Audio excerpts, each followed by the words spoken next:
Okay, we gotta put these rims on here. Oh. Wait a minute. Not those not what the why aren't those fitting? So did ChatGPT make a mistake? These won't like never mind. Cut.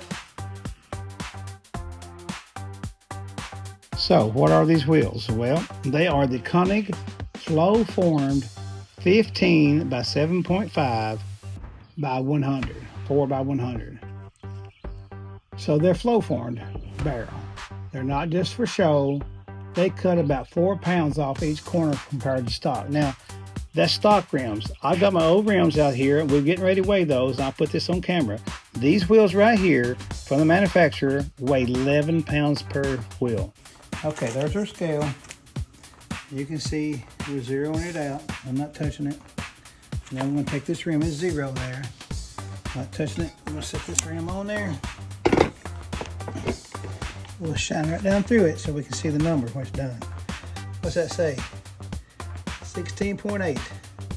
So these rims weigh 16.8 pounds. The other rims weigh 11.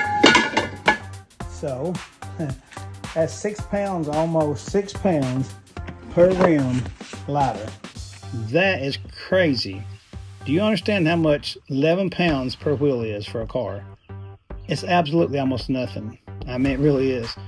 So these are the 30 plus 35 offset, as I told you before. So what does the flow form mean? Flow form is the way they manufacture these wheels. Makes it stronger, makes it lighter, makes it absolutely great for track driving. So these rims really could be used on track. They really can. I'm not going to track this car, but if I did, these rims would be ready for that. Then what are the price? I'm going to put a link on my description for the price. They were about $170 per wheel. $170 per wheel. That's roughly $700. They weren't cheap, but I can promise you one thing: they're well worth it. So if you're building your Miata, AI's already made this decision, and I promise you, you will not be sorry. The plus 35 offset is golden. I think any less would be okay. Any more would be too much. They're flush with the fender wells, and I'll show you right here. See how flush that tire is? I got the car jacked up, but you can see down the side there, it's just barely outside the fender well. Just barely. That to me is perfect. I added almost 3 inches to the width of my car for traction purposes. Not the body, but for the tires. They're sitting almost 3 inches wider. Does that make a difference in curvy, spirited driving? You better believe it does. 3 inches is quite a bit, okay?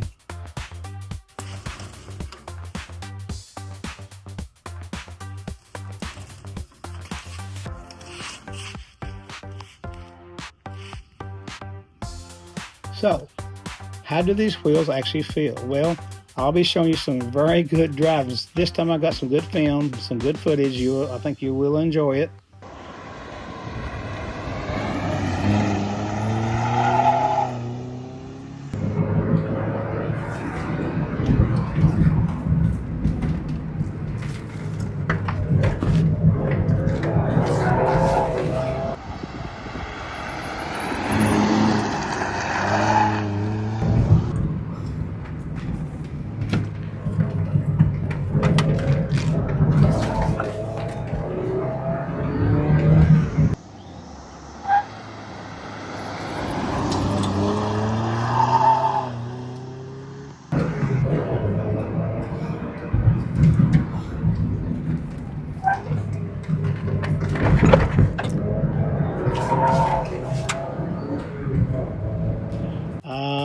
How does it feel?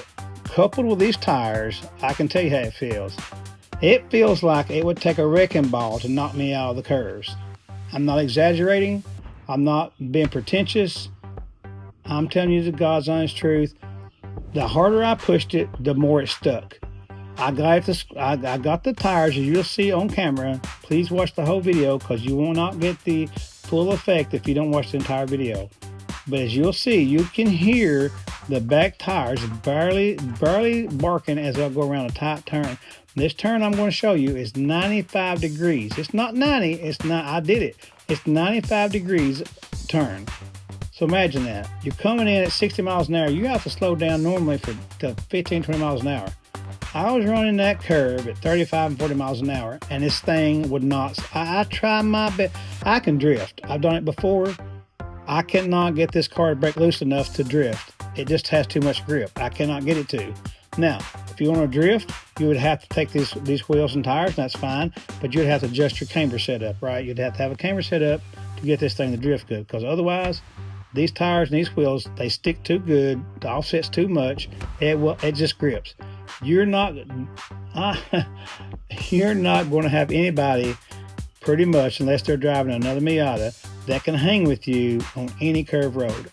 I can promise you, and not even that, I can guarantee you, no one is going to be able to keep up with you if you're a good driver. Now, that's the key, on a curvy road, if you don't want them to. I've had people try on all kinds of vehicles already, and I can tell you right now, they do not stand a chance. These wheels and tires set up on this car, especially with the shocks, which I'm getting ready to show you right now, what AI picked for my shocks, my suspension. Just so happens I didn't put these on, but I'm going to show them to you. They're the Conies. And if you know anything about those are a great option for canyon driving, off-road. It's the Coney coilovers. Front and back's what's on this. Someone else did that, 2 owners before me.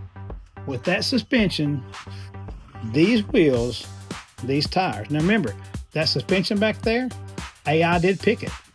100% picked it. I took this wheel off. That's the reason this wheel is off.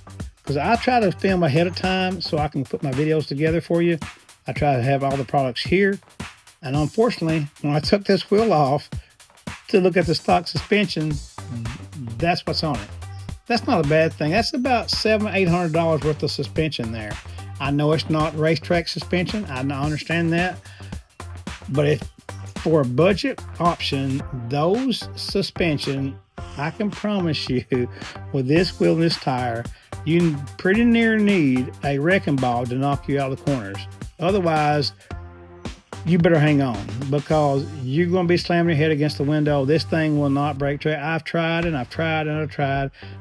Only time I broke traction was when I went around a corner, a 90-degree corner, about 40 miles an hour, and there was water across the road. I broke traction. That is the only time. And I'm not sure I got that on footage, and if I did, I'll link it here.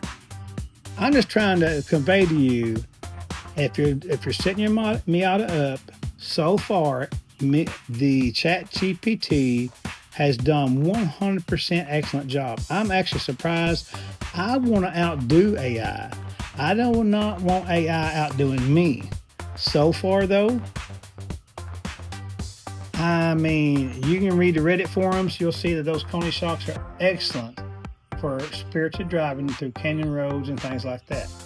You'll also see that these Coney flow-formed hypergrams, excellent choice for the same driving. And you'll also see that these Nitos are also excellent choice, budget choice for spirited driving on canyon and curvy roads. So far, I'm blown away. That's all I can say. I'm not pretending to you. I'm not exaggerating. If you know my channel, you know I tell you the truth. If any of these components were awful, I would have already told you. But I'm going to stick with this AI thing to the end. And I got some things coming up. I've already it's already in the works. And it's going to be interesting, because AI's picked some stuff that's very, I'm scratching my head about. But again, I've not built a Miata. I'm hoping that AI knows what it's talking about. So far it has. So I'm actually starting to trust it. Well, there's those of you out there that's wondering about the 0 to 60 time. What did it run? What did it run? What did it run? I'm going to show you right now. I'm going to link it up in the corner what this thing runs 0 to 60. Now, I'll also link the stock configuration.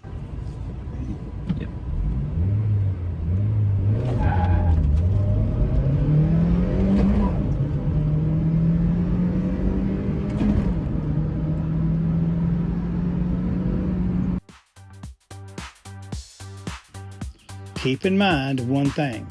This car has almost 90,000 miles on it, And when I look under the hood, I do not see any upgrades or even a tune-up on the ignition. The wires look factory, the plugs look factory. So if it's a little slower, that's why. It's not because of this setup I have here on 0 to 60. It's because the car isn't running right just quite yet. But those are coming in future videos. The first thing we may do next, I'll ask ChatGPT, what tune-up components do I need? And I'll let it do those. That might be the next episode. I don't want to give that away yet, but it could be. And if not, it's going to be pretty soon. Because we got to get the engine running correctly now to see exactly what this thing can do, because those wheels are much lighter than stock. So, did I make a good choice so far? I think so. I think they're lighter than stock. They're stronger than stock. They handle better stock. The offset is better than stock. Everything about them is better than stock wheels. Are they worth $700? That, my friend, is up for you to decide. If you can afford it, if you like spirited driving, yes. Now, while we're on the subject, I'm going to give you one thing here. See these caps? If you buy these wheels, I want to put a link on there for you, but if you buy these wheels for your Miata, these little screws right here, these Allen head screws, when you put those in, to barely tighten those. What you need to do is put blue Loctite thread sealant on these threads before you put that bolt in, and then snug it down good and snug. That's aluminum in there. The screws are small. They're also aluminum. If you tighten that too tight, you'll strip that out, and then those caps have to stay off. Put a little blue Loctite on there, snug it down good and snug. That's all you need. Don't do anything else. Don't over crank those. You will ruin those little screws. We're going to put this wheel on. It should fit just perfectly because AI said it would.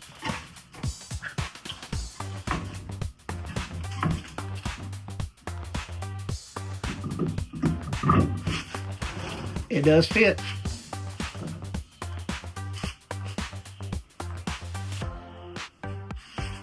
Turn my stool around. Guys, when you're putting your wheels on, always start your lug nut by hand. Do not start it with a impact gun of any kind, electric or air. Start these nuts by hand first. If you want to stop cross-threading and stripping your lug nuts, that's how you do it. Stop putting those on with the air gun. Put them on by hand first.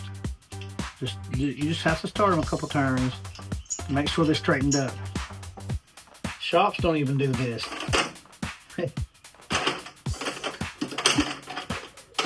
Shops will put the gun on there and just start going to town on it. That's not how you do that, guys. Always start it by hand first. If you don't, you're going to run the risk of stripping your stuff out. Now, I've got a heavy gun here. I'm going to put this on mode 1 so we don't over tighten these. Then we're going to use a torque gun to actually torque these down. We're not going to torque these with this.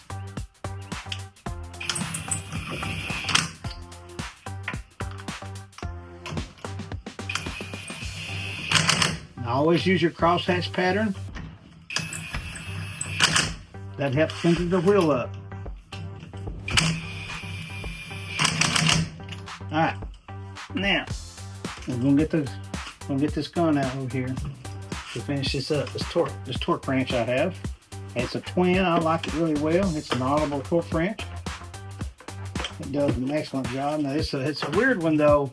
You have to turn it on and let it sit there on a level floor because it does also does angles. So you gotta let it sit there and calibrate. We're calibrated. All right. Okay, so when torquing these wheels, the manufacturer says the stock wheel you should do 85 to 100 foot-pounds. So, and that goes up depending on what type of wheels you have. If you have a stock wheel, you should use 85 foot-pounds. You go up to 95 to 100 foot-pounds if you're running aftermarket wheels with steel hubs, thicker flanges, or extended studs or spacer adapters. My wheel has none of those, so I'm going to do 85 because that's what the manufacturer says to do, and that's what we're going to do. So I'm going to set my torque wrench up. I'm going to recalculate because I'm going to recalibrate here.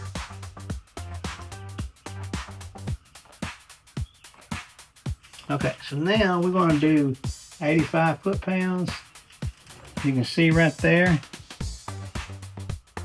There we are, 85 foot-pounds. Okay, we're going to use the same pattern that we did just a second ago, the crosshatch pattern. Tighten these up. What we'll have to do is lay it down just a little bit before the wheel will grab on the floor.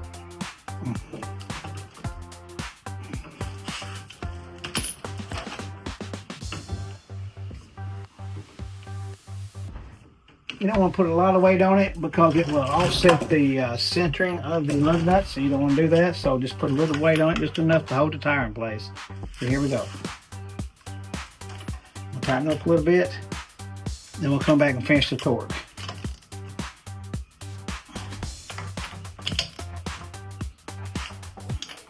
All right, here we go. There you go. Did you hear that? That means that was torque. That was torque. That was torque. That was torque. So now I like to go over them one more time just to make sure after they set a second. Yep. Yep. Yep. And there we go. That wheel's installed and torqued. We should be good to go. So to give you further background, so when I asked ChatGPT for what type of wheels, I had two goals in mind. And I said, first of all, under $800, I need a really good rim wheel that will be performance minded for spirited and curvy driving, curvy road driving, like I have out here. And it gave me the response, right? It gave me which rim to get, which wheel to get. I've already put that on. Not only did it give me which wheel to get, what brand, it gave me the color, it gave me the size, and even the offset. Now, if you don't know what offset is, a plus offset simply means it puts the wheel a little bit farther out from the fender well. Well, as I'll show you here in a minute, these wheels have a plus 35 offset. That means it pushes the wheel out from the wheel well 35 millimeters on each side.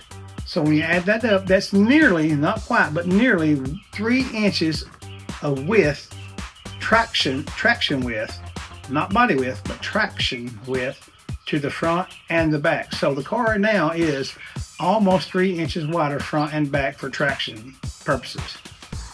Does it make a difference? Absolutely, it made a difference. I wish that you could feel what I felt in the car before I put these wheels on, and before I put the wheels and tires on. So far, AI is doing a great job. I'm really impressed so far. But see, we haven't gotten into the actual performance on the engine yet. That's coming though, especially if this series takes off and people actually enjoy it. I'm obviously not going to continue making this series if only 150 people are watching this series. You know, if we start getting more, because I can't afford it. I'll just be quite honest with you. It's very expensive to upgrade a Miata. I've got so many other things going out here on my farm that I simply cannot just throw money at something. I want to build this car, but I don't want to build it that quick. So I may, if I don't get enough interest, I'm still going to build it and I'll still film those episodes, but they may come a lot slower, if you know what I'm saying. So anyway, all that out of the way. I'm sorry to go on that rant, but you know, it's just, I'm a simple man out here and I'm trying to make a living. I'm trying to provide for my family. Also, I'm trying to do these videos for you guys and for myself. I'm not going to lie, helps me, helps you. That's what it's about. Anyway, that's where we are at this moment. We have the wheels. I've already got them all on except for one, and we're going to put that on right now. And then what we're going to do is I'm going to show you some exciting footage that is actually, it blew me away. And I'll get into that later at the end of the video, but it actually blew me away. So after the test drive, what did we learn? The wheels are lighter. They handle much better than stock. And in fact, they handle better than the aftermarket wheels I had on this before. They're tighter, And what I mean by that is they're tighter in the corners. They don't slide as much. The 0-60 time is better. I did a run before without these wheels. It's a little slower than what I want to post. But we'll compare it to stock. And like I said, this car hasn't been tuned. We're going to do that probably pretty soon. Then we'll get a real world test of how this compares to stock. So what does all that mean? That simply means one thing. The question everybody wonders, did AI make a good choice? Well, yeah, I think it did. I mean, I love the way it looks. They, like I said, they barely stick out from the wheel well. They're lighter. I'm going to put that on the screen, how much lighter they are over the previous aftermarket wheels that was on this car. I'm going to put that on the screen for you as well. But they're lighter. They're faster. They are tough. They hang the corners without any flex at all. So, did AI make a good choice? I think they did. Again. But we'll see how this goes. This is just 2 parts. But remember what I told you a minute ago. The third part I'd already picked for this car was the Coney coilover shocks and suspension that's already on this car. It picked those, and I promise you, I did not know what was on this car. I thought it was stock suspension. The person I bought it from thought it was stock suspension. So when AI said your next performance upgrade should be suspension, I thought, okay, that makes sense. That's what most people do. Tires and wheels first, suspension third. That's what I was going to do. Took this wheel off today. Bam. And they're already on the car, so we can't go that route. So there's another surprise coming for the next upgrade for this car. Hopefully, pretty soon, AI, because at this point, I want to start focusing after tires, wheels, and suspension. If I myself was building this car, the next thing I'm going to start focusing on is horsepower, right? We've got everything else covered. We can stick in the corners now. So now we either we need horsepower or we need braking, one of the two. But I'm going to leave that as a secret for you because AI has already made the choice, and I'll reveal that next episode what that choice is. I'm not even going to give you a preemptive thing yet because I want it to be a total surprise for you, like it was for me. And so I hope you stick around for the rest of this series. And the more views I get, the faster I can build this thing, the more fun we all can have. And I can tell you, this car is awesome so far. Everything about it, the upgrades AI's picked has been awesome. 100% thumbs up. Not even in the slightest. I mean, the slightest am I dissatisfied with what it's picked so far. I'm going to keep trusting it. And if you remember from the first episode, I said no matter what it picks, I'm going to go with. So if it picks something crazy, which could very well happen, we're going to have to go with it. So I thank you for watching. Have a good day. And I will see you on the next one. God bless.